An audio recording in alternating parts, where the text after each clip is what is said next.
Ah, mes amis, que Dieu nous bénisse tous. Alors, je vais lire, hein, mes amis, et je veux même pas, mais j'ai même pas besoin de. C'est, vous tapez les trois serments sur Wikipédia. Donc, on n'est même pas dans le Zohar, dans la Kabbale, dans la Chassidut, on est de la base, mais c'est pas la base, la base de la base. C'est pour ça que je me permets plutôt que de critiquer, parce que eux, ils ont aucun argument.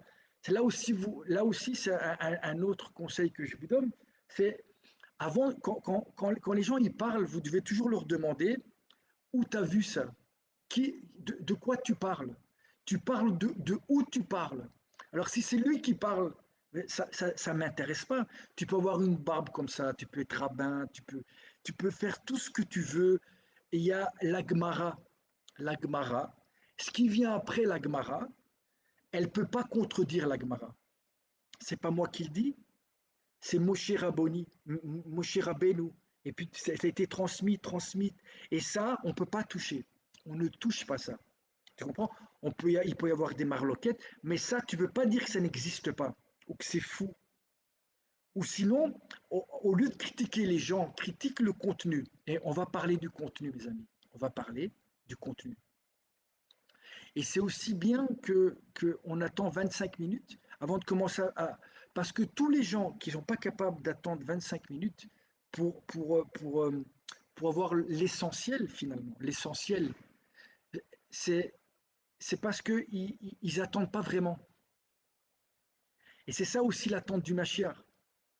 C'est ça aussi l'attente du Mashiach. On va commencer, mes amis. Ça commence maintenant. On y va. Allez. Le Midrash des trois serments est un récit talmudique selon lequel Dieu aurait réglé les relations entre juifs et gentils en leur faisant jurer trois serments, dont celui de ne pas revenir en muraille en terre d'Israël.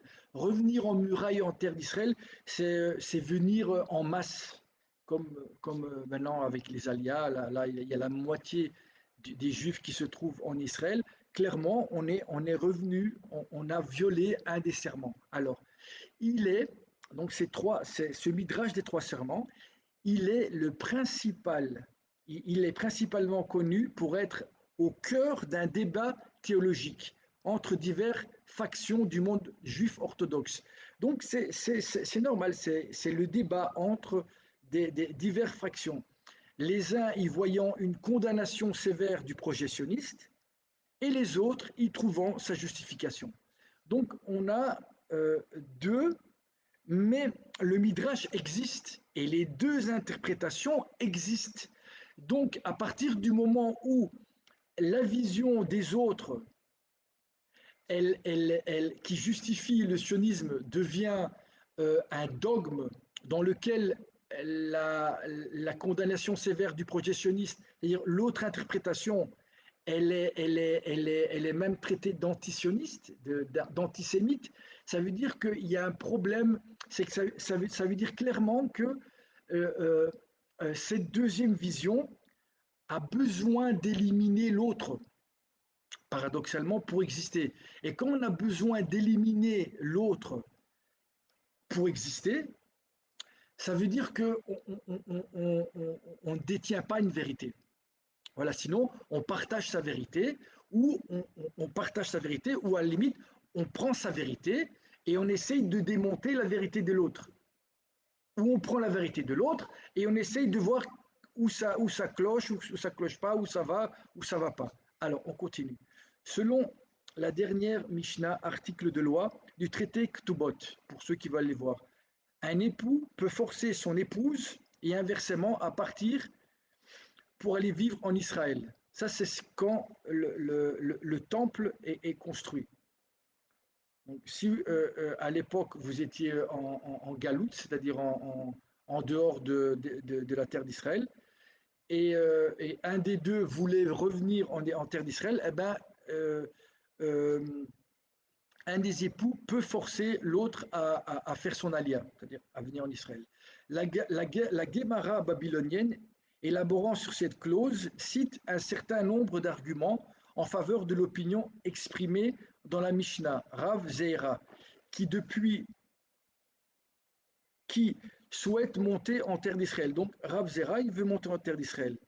Alors il y a une polémique alors avec Rav Yehuda, tenant la position inverse, qui estime que l'immigration vers la terre d'Israël, depuis Babylone, donc le premier exil, le principal centre du peuple juif à l'époque, enfreint la Bible elle-même.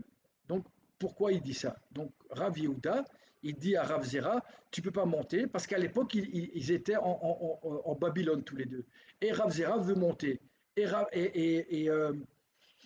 veut monter tout seul. Hein. Donc, il n'est même pas en train de vouloir monter comme une muraille. Mais rien que le fait qu'il veuille monter tout seul, déjà là, le Rav Yehuda lui sort cette fameuse, ce fameux midrash. Sur le midrash. Et, alors, Inverse estime que l'immigration vers la terre d'Israël, depuis Babylone, enfreint la Bible elle-même. Donc, elle enfreint toute la Torah. Rav Yehuda cite à l'appui de son opinion 3 versets séparés du Cantique des Cantiques. Le Cantique des Cantiques écrit par Shlomo.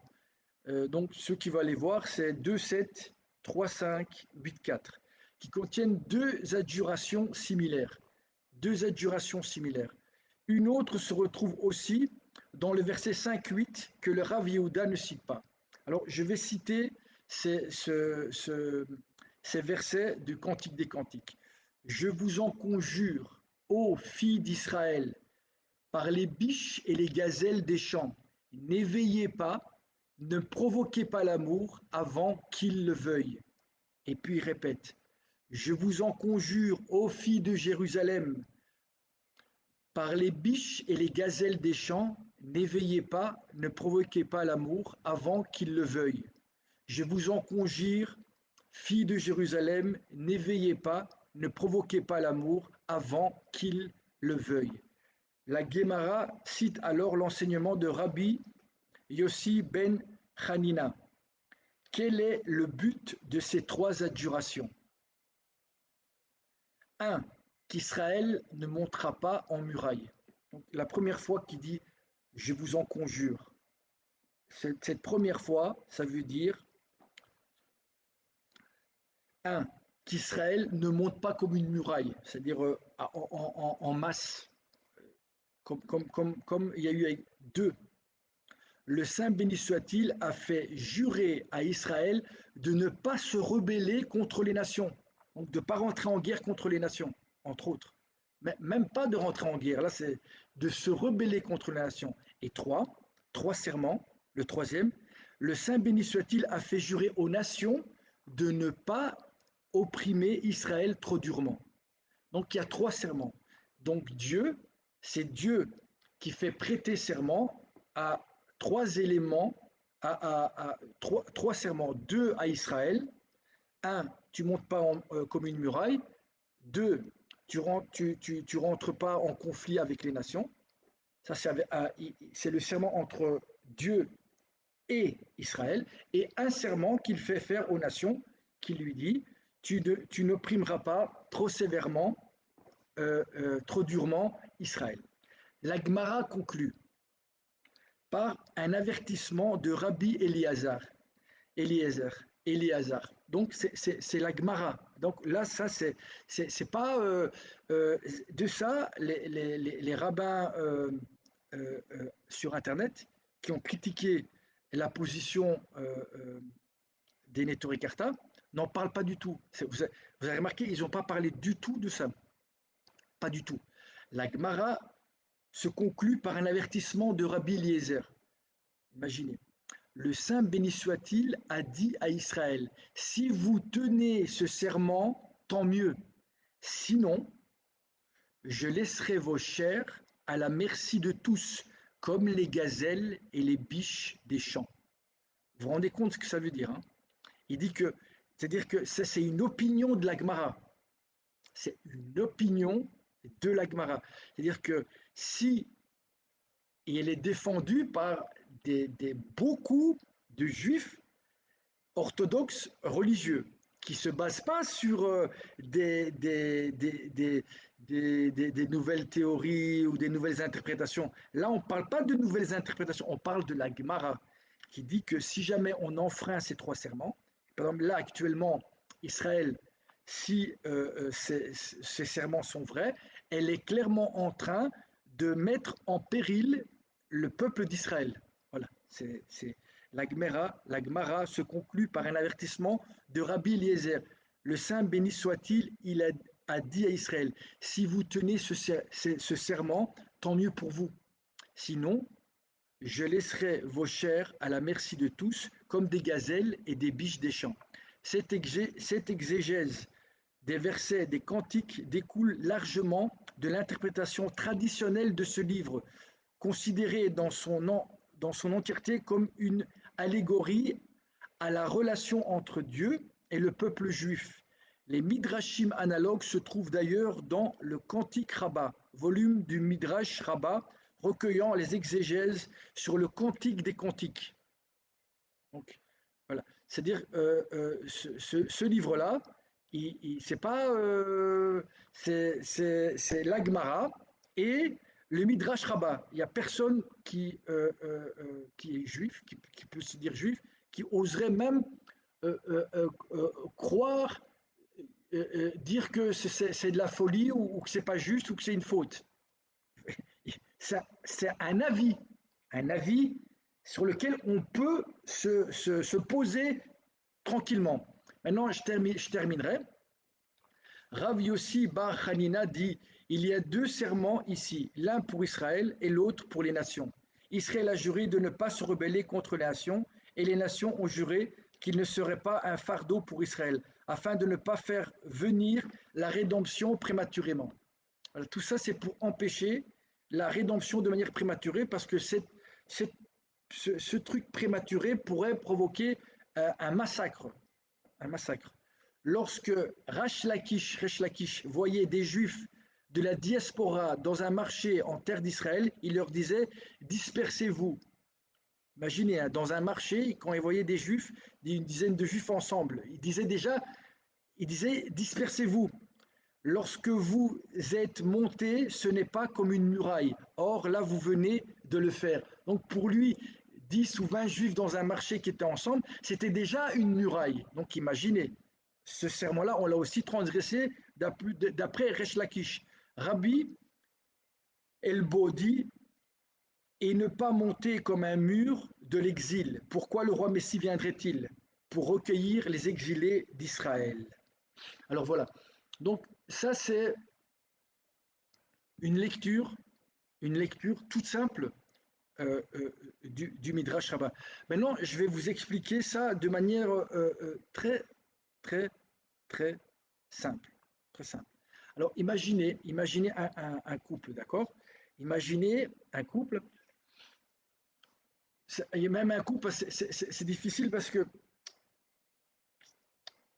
c'est difficile. Même un couple, c'est difficile à expliquer. Deux personnes, un maître et quelqu'un qui est son serviteur. Un maître et son serviteur. Et le serviteur trompe son maître. Je voulais prendre une femme et un homme, mais voilà, une femme qui trompe son mari, dans le judaïsme, c'est fini. Ils peuvent, c'est pas, ouais, je le pardonne, on se remet ensemble. Non, c'est fini. C'est fini. L'histoire, elle est finie. Une femme qui trompe, elle est finie, l'histoire. Donc, imaginez, donc, il y a Dieu et il y a le peuple d'Israël. Israël trompe, il trompe Dieu, il le trompe, vraiment, il a trompé, c'est l'idolâtrie, l'idolâtrie. Mais oui, pour ces gens qui sont de cet avis-là, le sionisme, c'est un faux messianisme. Voilà, c'est un veau d'or. Vous connaissez l'histoire du veau d'or. Voilà, c'est la même chose pour eux. Donc, imaginez, il y a un maître, son serviteur le trompe, d'accord? Il ne le trompe pas une fois, deux fois, trois fois. À un moment, il le trompe. Alors, Hachem, pour pas le détruire lui, il détruit sa propre maison. Parce qu'il dit, tu restes pas ici, je ne veux plus te voir, dégage. Il dit, dégage, c'est bon, dégage. Et il l'envoie en exil. Oui, alors il l'envoie en exil. Alors lui, il part en exil, et là, il y a ces fameux trois serments. Il lui dit, voilà, il lui dit, reviens pas, ne reviens pas, reviens pas, reviens pas en masse, reviens pas, reste là, ne reviens pas en masse, reviens pas en masse. Et deux, faut pas te révolter avec, fais pas la même chose que tu as fait avec moi là-bas, avec les nations. C'est-à-dire me trahir, me mentir, comme tu as fait avec moi, ne fais pas ça avec les autres. Et il a demandé aux nations qui allaient accueillir ses servants, ses servants, de ne pas trop les maltraiter. Et il a envoyé avec ses servants, il a envoyé aussi la Shekhina, la présence divine, pour quand même les protéger. Okay. Alors imaginez maintenant que c'est pas le moment.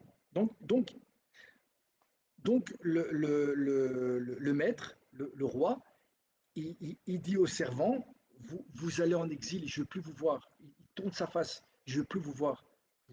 Vous m'avez trompé, vous respectez pas ma parole, vous respectez pas mes lois. C'est bon. Vous voulez aller avec les autres, vous voulez être sous la domination des autres. Tu veux un autre mari, dégage, vas-y, va vivre avec lui. Allez, mais ne viens plus chez moi, parce que la terre d'Israël, elle appartient pas aux Juifs, elle appartient à Dieu. Et quand le peuple d'Israël se comporte comme un serviteur, il peut revenir. Quand il se comporte comme un serviteur, il peut revenir. C'est la seule condition. Tu as compris que tu m'as trompé. Tu as. Alors, l'autre, là maintenant on prend hommes et femmes, comme ça vous allez comprendre. Alors, cet homme qui a trompé sa femme, disons, voilà, cet homme, il, il a été expulsé, sa femme l'a mis dehors. Et lui, au lieu comprendre qu'il trompe sa femme, qu'il ne regarde pas ce qu'il faut regarder, que, qu'il est trop orgueilleux, que ci, que là, au lieu de travailler là-dessus, il continue tranquille, il s'installe là-bas, carrément, même il va avec il se marie avec d'autres femmes, carrément, il va se marier avec d'autres femmes. À chaque fois, ça se termine mal, ou ça c'est pas terrible l'histoire. Le mec, il veut revenir. Il veut revenir, mais il n'a pas changé. Imaginez, il n'a pas changé. Ils n'ont pas changé. Les serviteurs, là, ils n'ont pas changé. Et ils reviennent. Imaginez la femme, son mari revient, mais le mec, il n'a pas changé. C'est clair qu'elle l'aime encore. Elle l'aime. Ah oui, c'est comme ça. Mais elle voit que le mec. Et comment elle voit qu'il n'a pas changé? C'est qu'il revient en force. Il revient en force. Il emploie la force. C'est-à-dire il vient à la maison, alors il tape à la. C'est pas qu'il fait comme ça, elle lui dit dégage, et lui fait ouais, je suis désolé, et il part et il fait des cadeaux, et puis il envoie des fleurs, et puis il continue à travailler sur lui, et puis de nouveau il essaye. Non, non, il vient et lui carrément il défonce la porte, il s'installe là-bas, il commence à. Là-bas, et bien sûr, elle a. Le roi, il a mis d'autres personnes en attendant sur cette terre. Et toi, tu arrives et ah, c'est qui celui-là? Ah, et tu commences à rentrer en guerre avec lui. Ça veut dire que tu n'as pas changé. Ça veut dire que ça veut dire que tu n'as pas compris. Ça veut dire que tu n'as pas compris. C'est-à-dire que euh, c'est l'exemple de l'homme et voilà la femme, c'est clair qu'elle veut que tu reviennes. Ou l'homme, voilà, donc c'est une femme, et l'homme c'est le roi. Et sa femme, elle revient. Mais elle dit, c'est ce que dit le cantique. C'est ce que dit le cantique. Il lui dit, je vous en conjure, ô filles de Jérusalem, par les biches et les gazelles des champs, n'éveillez pas, ne provoquez pas l'amour avant qu'il le veuille. Ok. Imaginez que, voilà, donc mettez-vous dans la situation. En fait, c'est pas compliqué à comprendre. Mettez-vous dans la situation. Voilà, votre femme vous a trompé, elle vient. Et elle vient, elle défonce la porte. Fais sortir cette servante, c'est qui c'est là, dégage. Mais vous dites, mais toi, t'as rien compris, tu m'as trompé. En plus, il fait, mais je sais pas, normalement, tu devrais te taire et baisser la tête et être gêné et, euh, et alors, je vois que tu as changé. Alors, ok, reviens, reviens, on, on revit ensemble. Non, toi, tu viens en force, comme une muraille armée. Mais oui, tu détruis, c'est-à-dire, c'est pas que tu es parti là-bas pour redevenir une fille bien. Non, tu es parti là-bas aux États-Unis, tu es parti en France, tu es parti et tu reviens comme une américaine, mal habillée, tu parles comme une américaine, avec des armes. Mais t'es encore plus mal habillé. T'es en- t'es- et c'est aussi dans le quantique. La question, elle est pas ça. C'est même si tu es mal habillé, tout ça, même si tu parles américain ou français ou italien, c'est comment tu viens. Comment tu viens. Tu viens en employant la force. Voilà. Tu viens comme une muraille. Et en plus, tu attaques les nations. Ça veut dire que tu ne veux pas changer. Et donc, un homme, quand sa femme qui l'a trompé, elle revient comme ça, même s'il veut, il ne peut pas l'accepter. Parce que s'il accepte, il sait très bien que ça a mal se terminer l'histoire. Il est obligé de la renvoyer.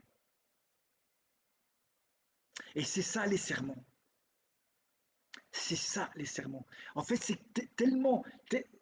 Quand on voit ça, on comprend. Alors maintenant, ceux, parce que ceux qui vont dire comme argument que c'est plus valable, ils vont dire oui, mais étant donné que les nations ont violé leur serment quand il y a eu la Shoah, c'est-à-dire qu'ils ont juré de ne pas nous maltraiter, et là, ils ont dépassé les bornes, alors du coup, c'est ce que disent les sionistes, du coup, nous, le peuple d'Israël, on n'est plus soumis à nos serments. Mais ça n'a aucun sens. Parce que c'est pas un serment qu'on se fait l'un par rapport à l'autre, ou trois personnes qui se font un serment l'un l'autre. Non, c'est chacun qui fait un serment à Dieu. Et donc le fait que l'égoïme n'ont pas respecté leur serment, ça fait que eux, ils vont ramasser de ça, du fait que eux, à un moment, ils ont dépassé les bornes, et plus que ça, plus que dépasser les bornes, le fait que les nations, par la Shoah, mais pas que par la Shoah, hein, parce que, par exemple, les religieux antisionistes, eux, ils disent que la Shoah, c'est dû au fait que c'est la naissance du mouvement sioniste et donc d'une volonté de revenir en force et de rentrer en conflit avec les nations qui a provoqué la Shoah. C'est-à-dire, eux, ils disent l'inverse de ce que disent les sionistes. Je ne sais pas si vous vous rendez compte. Hein. Eux, ils disent que c'est le fait qu'il y a eu un mouvement laïque sioniste qui a voulu revenir, rien qu'il y ait eu cette volonté et qu'ils ont commencé à faire des demandes et à bouger dans ce sens-là, à vouloir revenir comme une muraille, c'est ça qui a déjà provoqué ce que dit les trois serments. C'est que si vous faites ça, ça va mal se terminer. On va voir nos cadavres comme des animaux dans la forêt, même pas enterrés. Eux, ils disent ça. C'est la Torah qui dit ça. Et eux, ils disent quelque chose qui est écrit dans la Torah. Et, euh, et donc, vous comprenez quand on prend cette analogie, euh, une femme, un homme, elle a trompé, elle revient en force et elle fout dehors tout le monde parce que lui, entre-temps, voilà, il a une femme de ménage, il a des servants et tout ça. Et elle vient, elle défonce la porte, elle, euh, elle, euh, elle commence à rentrer. Mais le type, alors, c'est clair qu'on pourrait voir ça comme elle dit, ouais, elle-même, la preuve qu'elle m'aime, regardez, elle a défoncé la porte, ça fait 2000 ans, elle en peut plus, elle veut revenir vivre avec moi, elle veut se remettre sous mon autorité. Non. Si il est Chacham, il va se dire, si elle avait changé, elle précipiterait pas son retour.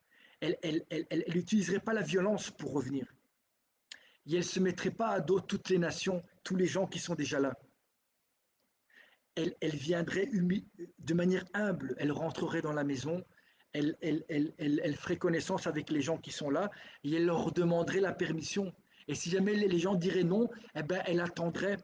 Elle, monte, elle va montrer son vouloir et elle va montrer aussi qu'elle a changé et qu'elle veut faire la volonté de son mari, de Dieu, du Maître. Voilà. Donc, je crois que on va pas prolonger la, la, la vidéo, mais elle est claire.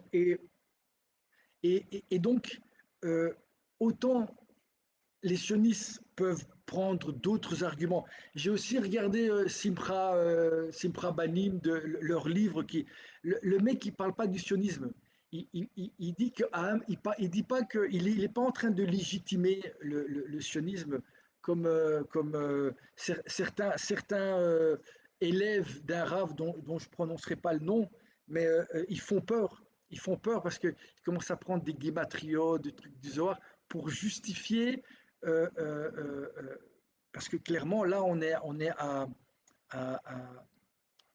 on- en fait, on est tombé dans le piège que les nations nous ont tendu. On est tombé dans et c'est même pas les nations, c'est quand on n'écoute pas et on fait pas la parole de Dieu, quand on se pose pas un minimum de questions avant de bouger, eh ben, on- on précipite les choses, voilà, on précipite les choses. Et si on les précipite, c'est parce qu'il n'y a pas eu une réflexion et un travail sur soi. Et je reviens sur le début de ma vidéo, c'est-à-dire qu'il n'y a plus personne qui est capable de vous dire, là vous bougez par orgueil, par force, vous êtes en train de précipiter les choses, vous êtes en train de devenir comme Esav. Et à partir du moment où Yaakov devient comme Esav, c'est Esav qui a le pouvoir sur Yaakov. Et à ce moment-là, comme le dit euh, Yaakov quand il donne, comme le dit Yitzhak quand il donne les bénédictions, le jour où ton frère Yaakov, il va devenir comme toi, tu vas pouvoir enlever ton joug et tu vas le dominer. Et là, on est simplement en train de, de, de, de donner de la force à Esav. Voilà. Parce qu'on se comporte comme lui. On se comporte comme lui. Voilà. On se comporte comme lui. Et donc, il devient notre maître. Voilà, c'est exactement ce qui se passe. Et je terminerai cette vidéo en disant que quand on n'est pas capable de travailler sur soi, de faire la guerre, la vraie guerre avec soi-même, eh ben, on est obligé de rentrer en guerre contre les autres. Et effectivement, au lieu de faire des sacrifices qui sont des sacrifices, voilà, j'ai envie de regarder ça, mais je ne regarde pas, j'ai envie de perdre du temps, mais je ne le perds pas, j'étudie la Torah, j'ai envie de crier, ben, je ne crie pas. Voilà, c'est ça la vraie guerre, le vrai combat. Quand je ne fais pas ça, eh ben, je dois combattre et rentrer en guerre contre les nations. Contre les nations. Oui, vous êtes en train de rentrer en guerre, pas comme parce que vous seriez en train de travailler sur vous-même. Et à ce moment-là, les nations viendraient vous attaquer injustement. Injustement. Là, c'est toi qui es rentré trop tôt et tu dis à tout le monde de dégager. Et tu n'es même pas franc, tu mens, tu racontes pour te débarrasser des gens. C'est parce que tu n'as pas changé. Et parce que tu crois pas que le maître du monde il t'aime. Et deux, tu crois pas, carrément, tu crois pas en lui. Tu crois pas en lui. Tu veux juste revenir dans le palais. Et même Dieu, tu veux le foutre dehors. Tout ce que tu veux, c'est revenir dans le palais. C'est juste ça. Tu veux revenir dans le palais sans Dieu. Voilà ce que tu es en train de faire. Et c'est pour ça que tu es en train d'essayer de virer tout le monde. Et ça, c'est une première chose. Je terminerai là-dessus. Donc, le fait que les nations n'ont pas respecté son serment, ça ne te délie pas du serment que toi, tu as fait avec Dieu. C'est-à-dire de ne pas revenir comme une muraille et de ne pas te battre contre les nations.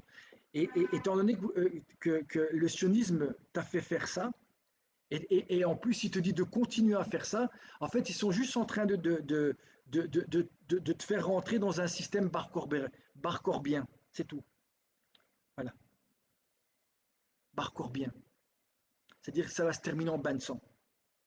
Et les sionistes laïcs et les sionistes faussement religieux, c'est pourquoi eux, ils savent très bien que tout ce qu'ils font de mal, tout ça, tout ce mauvais nom qu'on est en train de se, toute cette mauvaise renommée, ce mauvais nom qu'on est en train de se faire aux yeux, nous qui devions être la lumière des nations, on est en train de montrer aux nations qu'on est capable de devenir pire que le pire des membres des Saves, c'est-à-dire l'Allemagne nazie. Et voilà ce qu'on est en train de leur montrer. Alors, j'espère que quelque chose va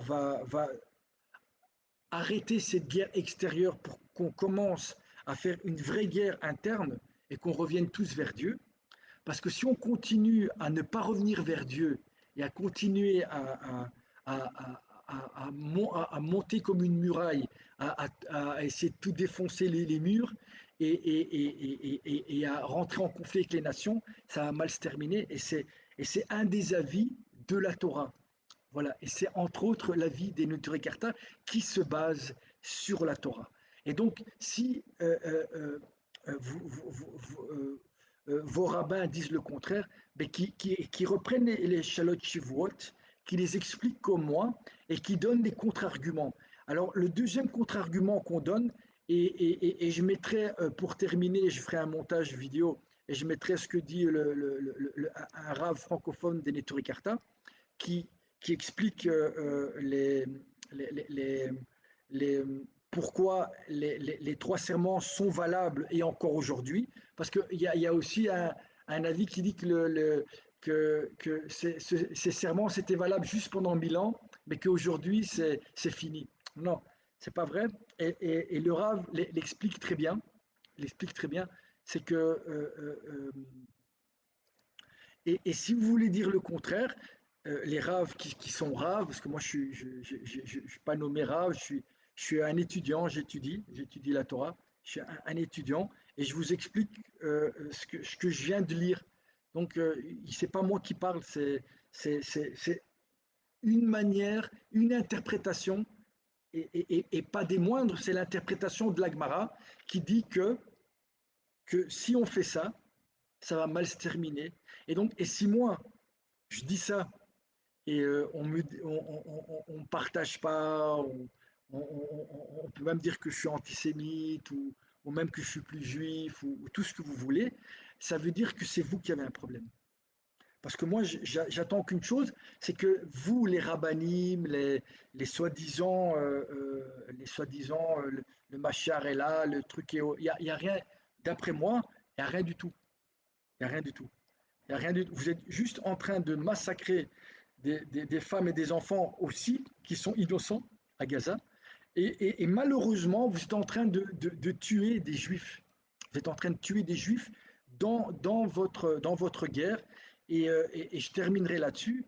Le principe même de l'idolâtrie, du veau d'or, de l'idolâtrie, c'est on sacrifie ses enfants pour avoir euh, du pouvoir, de l'argent et de la matière.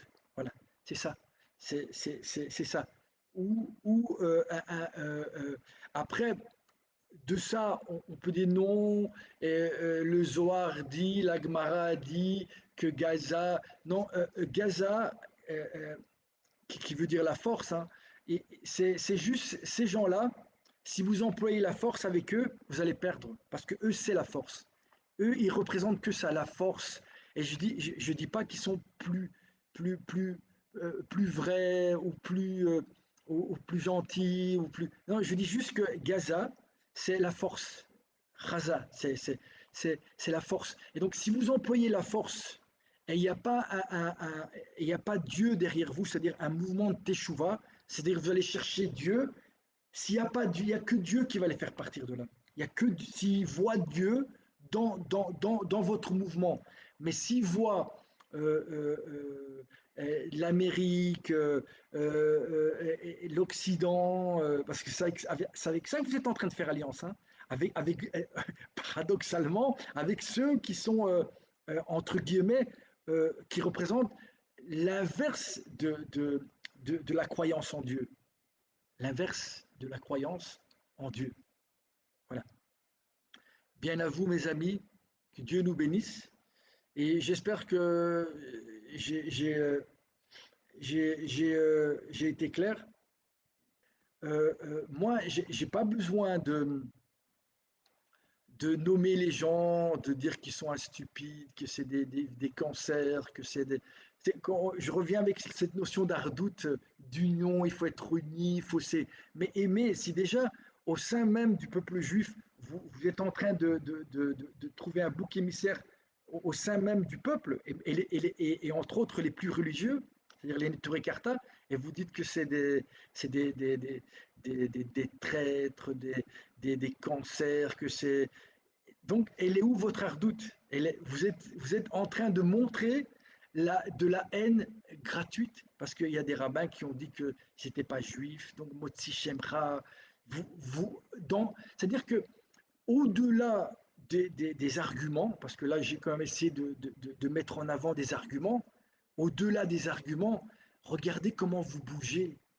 Vous vous rendez pas compte que vous bougez à l'encontre de la Torah.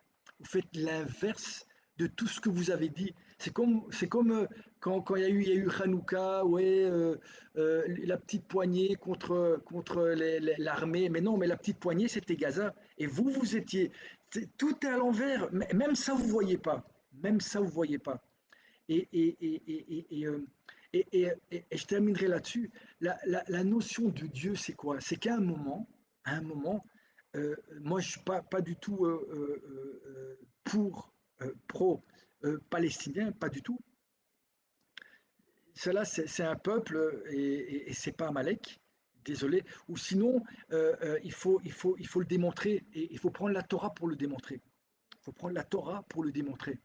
D'accord. Et si vous ne prenez pas la Torah pour bien le démontrer, et même, c'est pas.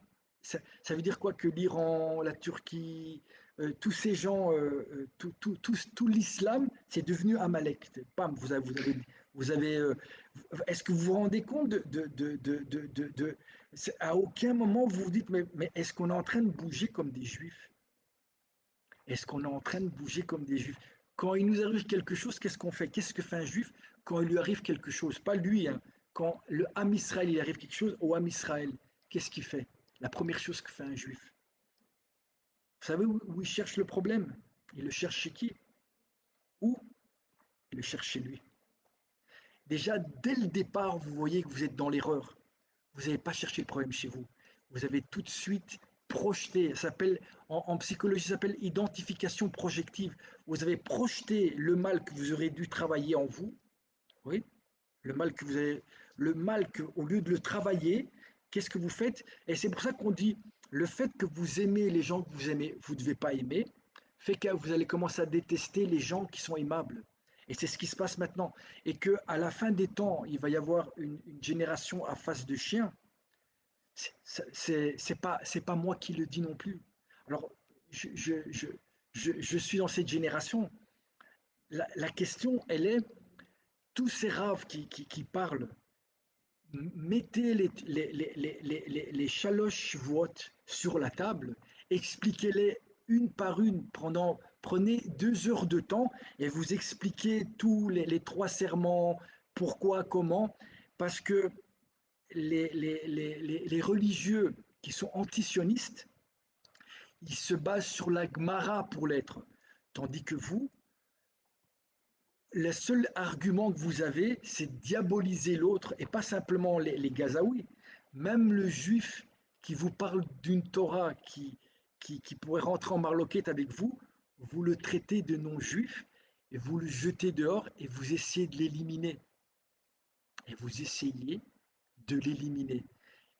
Et même là, l'histoire dit que ceux qu'on jette dans le trou, eh ben après, et même ceux qu'on jette dans le trou, et même ceux qu'on ressort du trou et puis qu'on vend, c'est eux qui après vont vous nourrir en termes de Torah. Voilà. Et c'est ce que je crois. C'est que tous ces gens-là que vous et je terminerai là-dessus, Entre-temps, si aujourd'hui l'islam et l'Occident a encore un petit peu de sympathie, c'est grâce à eux, au Neturei Karta. Ça, je vois. Et pas avec ces rabbins qui, depuis 20 ans, nourrissent la haine au sein du peuple juif, des goïms. Vous nourrissez la haine. Quand le but, quand même, le but, il ne faut pas oublier le but, c'est-à-dire là où on va, la cible, là où on doit tirer la flèche, c'est un jour de devenir des prêtres, une nation de prêtres et d'éclairer les nations. Et si c'est ça l'éclairage des nations, c'est que quand il arrive quelque chose, euh, euh, euh, quand il arrive quelque chose à un pays, ce qu'il faut faire, c'est prendre les armes. Et heureusement qu'il y avait les nations, parce qu'il y a carrément des gens qui sont au gouvernement qui ont dit on va appuyer sur un bouton et on va envoyer la bombe atomique. Vous vous rendez compte s'il aurait fait ça? Il aurait appuyé sur le bouton, il aurait envoyé la bombe atomique. Ça s'appelle comment ça? Vous aurez expliqué, c'est-à-dire c'est quoi l'apprentissage, c'est-à-dire que si jamais, parce qu'il faut au moins si jamais c'est pas Amalek et t'as appuyé sur le bouton et t'as fait exploser tout, parce que il y a des gens qui l'ont dit, il y a carrément comment ils osent quoi, des ministres, des présidents qui parlent d'êtres humains comme si c'était pas des animaux, des, des trucs à éliminer. C'est-à-dire, vous vous rendez compte quelle image, comment l'autre, en plus là c'était la paracha de Yitro. Yitro c'est un autre, c'est un étranger. Yitro, c'est un autre. Regardez comment Moïse, il le reçoit. Ok, c'est son beau-père, ok. Il représente le converti. Regardez, regardez comment il le traite. Regardez comment il va carrément écouter ses conseils et il va modifier sa manière de juger en écoutant les conseils de Yitro. Donc exactement l'inverse de ce que vous faites. Exactement l'inverse de ce que vous faites. Exact. Et c'est pour ça que vous êtes en train de rejeter au sein du peuple juif les religieux antisionistes, donc, qui ne sont pas politiciens, quoi, qui ne font pas de la politique. Vous les rejetez, vous les rejetez. Et donc, donc si déjà vous faites ça avec le premier autre qui est ton frère, imagine comment tu traites l'étranger. L'étranger, tu le traites comme un animal et puis tu t'étonnes. C'est ça ton enseignement. C'est ça notre enseignement. On peut parler pendant 20 heures, pendant 10 heures, on peut parler des heures même. Mais regarde comment tu bouges. Regarde pas qu'est-ce que tu dis. Les gens, ils regardent comment tu bouges. Regarde déjà ton derrière, le comportement de base, derrière Eretz. Donc, le comportement sur Terre, la base, l'éducation de base. Regarde comment il bouge. Il tire sur tout ce qui bouge. Il tire sur tout ce qui bouge. Même si c'était il tire sur tout ce qui. Même ça, vous voyez. Alors tout le temps, on est en train de justifier. Mais la question, c'est pas de justifier ou pas. À la limite, c'est même pas une question de justifier ou pas. On parle pas de justifier ou pas. Si tu veux justifier, justifie après. Mais il y a un enseignement. Quand il se passe un truc comme ça, pose-toi la question. Dis, est-ce que je suis pas dans un truc où je discerne plus rien? Je ne discerne plus rien. Je tire même sur les miens. Je tire sur les miens.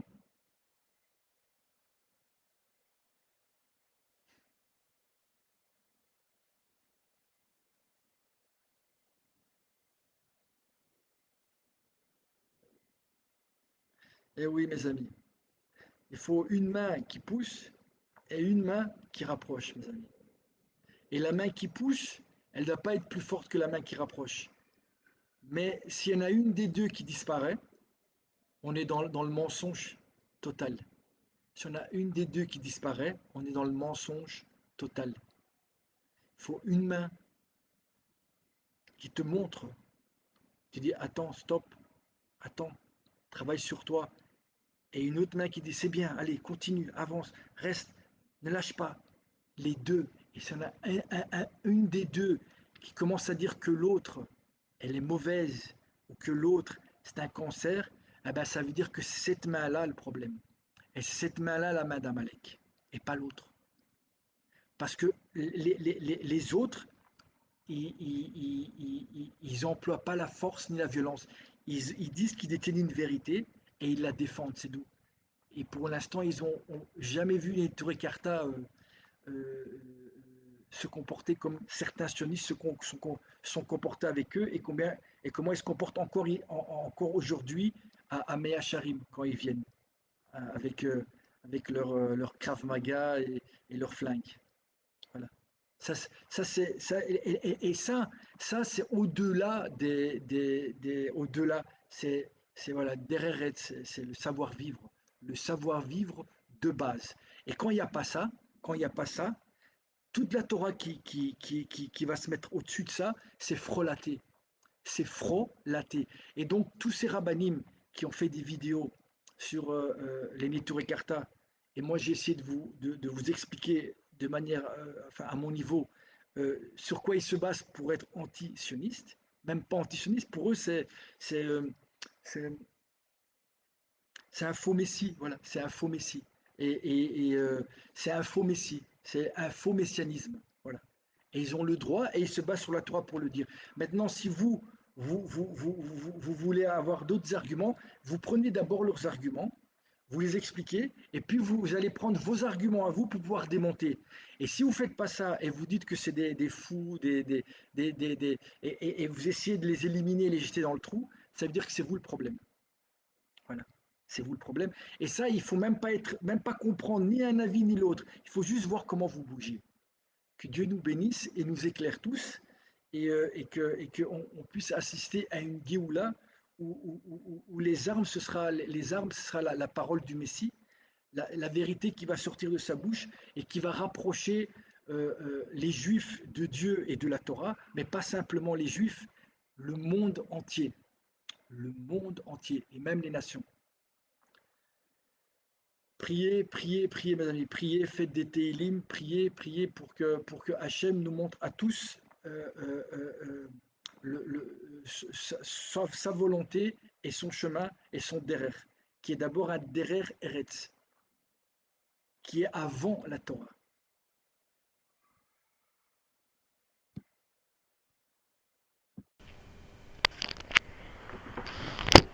Voilà, il y a deux questions qui reviennent souvent sur les trois chevotes.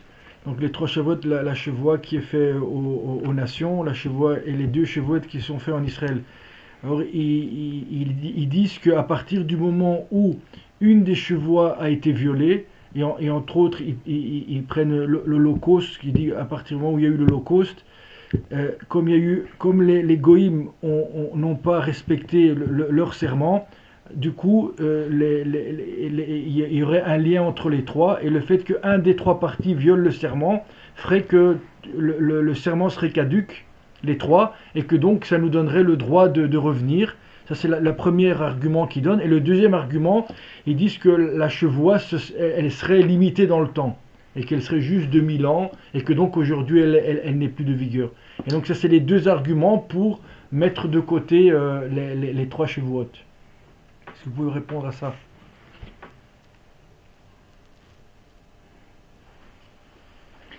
La source de ce din, que si un il transgresse la chevoie, l'autre il est aussi exempt, c'est le Shulchan Aruch dans Yoredeya Simen Reish Lamed Vav 236, Siv Vav.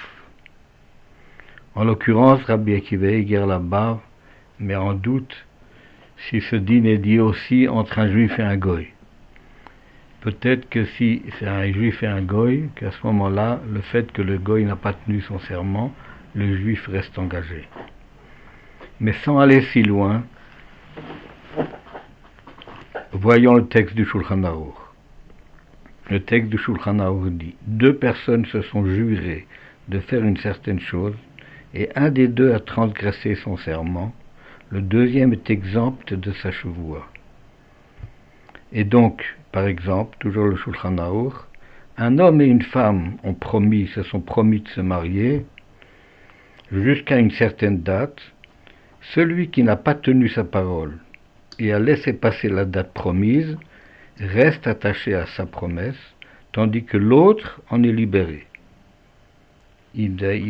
Puisque l'autre n'a pas tenu la promesse de la date, l'autre, le deuxième, il a le droit de se marier avec quelqu'un d'autre. Ce din est clairement donné pour le cas de deux personnes qui se sont jurées l'un à l'autre. Par exemple, les fiancés, comme le Shulchan Aruch dit clairement. Et c'est répété dans le Rema, clairement répété dans le Rema, sans aucune discussion.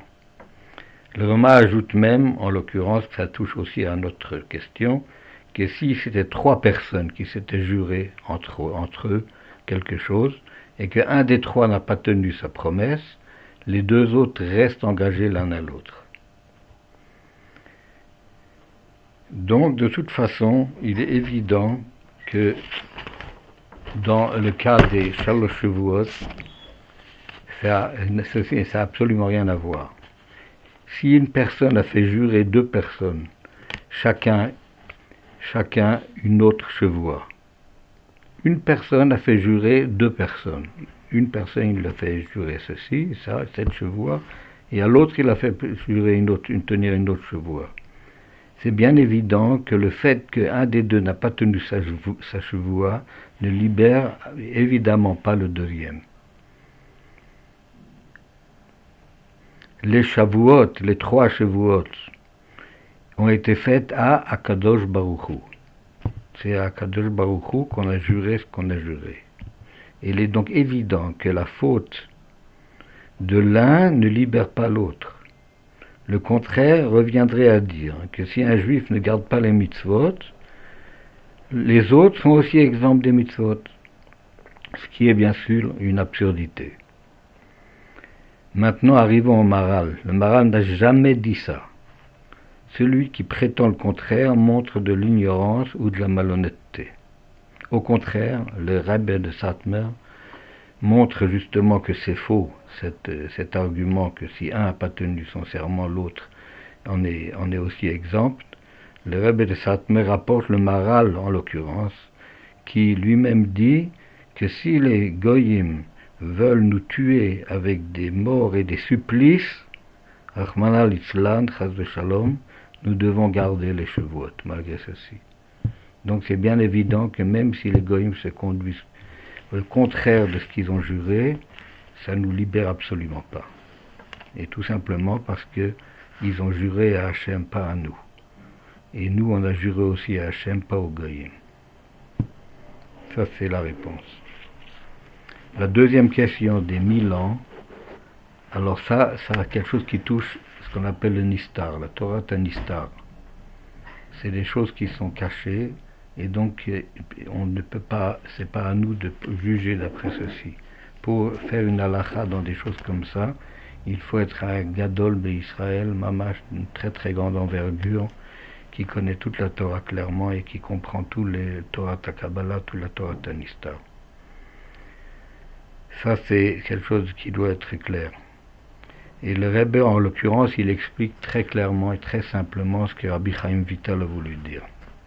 en disant que la chevoie a été donnée pour 1000 ans.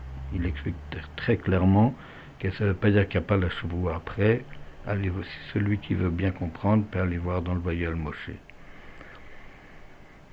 Je vais ajouter juste encore une toute petite remarque qui est très importante à savoir, que dans n'importe quel cas, si on pourrait croire que d'un quelconque sefer, que ce soit le plus grand sefer, le plus important, il y aurait écrit le contraire d'une halakha qui est écrit dans la Gemara, qu'il n'y a aucun doute qu'on doit garder ce qui est écrit dans la Gemara. Quand il y a une machloket clairement entre les Rishonim et le Zohar, à ce moment-là, beaucoup pensent qu'on doit faire la halakha comme le Zohar. Mais s'il écrit clairement quelque chose dans la Gemara, il n'y a aucun doute là-dessus qu'on ne doit pas tenir. On peut pas effacer une Gemara sous prétexte d'une interprétation de Alpinistar. Alpinistar, ça veut dire après, donc de l'interprétation qui viendrait après, par la suite, par d'autres. Alpinistar, ça veut dire que d'après la Torah Tanistar, c'est-à-dire la Kabbalah, qu'on appelle la Kabbalah. Oui.